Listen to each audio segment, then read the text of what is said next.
But if we're lacking this talent, which is difficult talent, if we're lacking this ability to understand how other people feel,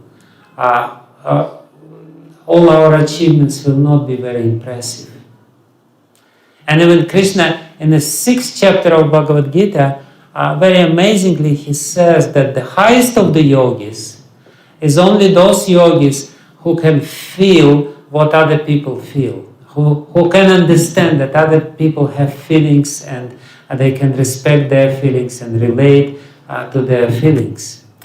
And there are many, many verses in Bhagavad Gita itself which describe emotional intelligence, the ability to control our emotions, the ability to understand the emotions of other people, and the highest ability to understand Krishna.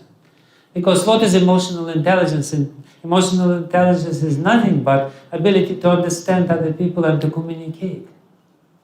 And if we see on the highest possible example of this emotional intelligence, the highest possible score of emotional intelligence, it's Radharani. She possesses the highest emotional intelligence. Everyone else is just a little tiny spark of her. Why she is considered the best of the devotees? Because she is the best among the devotees who can read the heart of God and who can serve His emotions, who can reciprocate with His emotions. And we are following Srimati Radharani. We are supposed to be her followers, especially Gaudiya Vaishnavas, followers of Chaitanya Mahaprabhu, who came. Krishna himself was wondering how she can do this, how she can understand and reflect my emotions so perfectly and reciprocate with my emotions and serve me. Because ultimately, this is emotional intelligence facilitates the emotional exchange between the people. And in this way, feel the happiness. And what is emotional intelligence in the ultimate sense is my ability to be happy with the happiness of Krishna. This empathy, the ability to feel what other people are feeling, it reaches the highest possible degree when we feel what Krishna feels. And because Krishna is always happy, we become happy. It's a simple formula. We want to become happy. What is the formula to become happy? Is to feel what Krishna feels, and he always feels happiness. So when we feel lesson for us, or very important instruction how to develop emotional intelligence. What is the good news? And of course, this is a very basic foundation of Krishna consciousness, is that we can develop our emotional intelligence.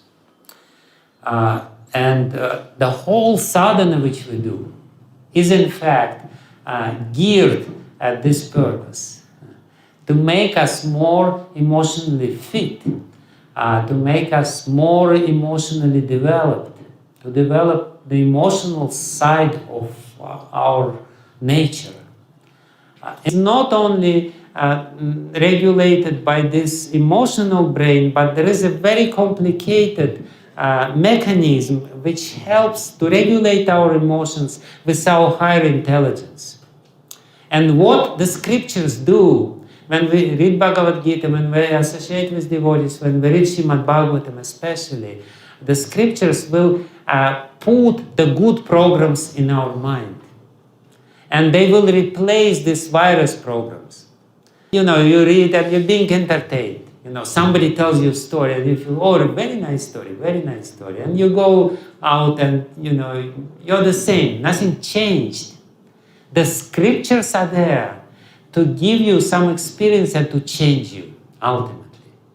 This whole concept of emotional intelligence was developed after one very interesting experiment. This experiment was as such that little children, 5 years old or 6 years old or under 10 years old, I think 7 or 6 years old, few of them were put in a room, and in front of every one of them was put a very nice cake or chocolate or whatever it is, something very nice. And then the teacher told all these children, I will go out now, and you will be completely free to do. But if you don't eat this chocolate, you will get 2. So, and he went out, and all children, they were confronted with a very difficult task. How to control their emotions.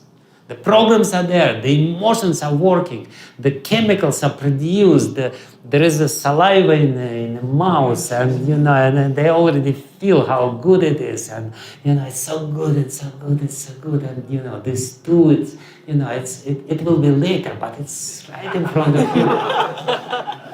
And most of children, they just went for it, and they felt a little guilty, but ultimately they felt happy. But few of them didn't take this chocolate or whatever was put in front of them. So, but 10 years later, the scientists, they study all these children. 10 years later, those children who didn't eat chocolate and who got 2 chocolates, they were much more successful in all areas of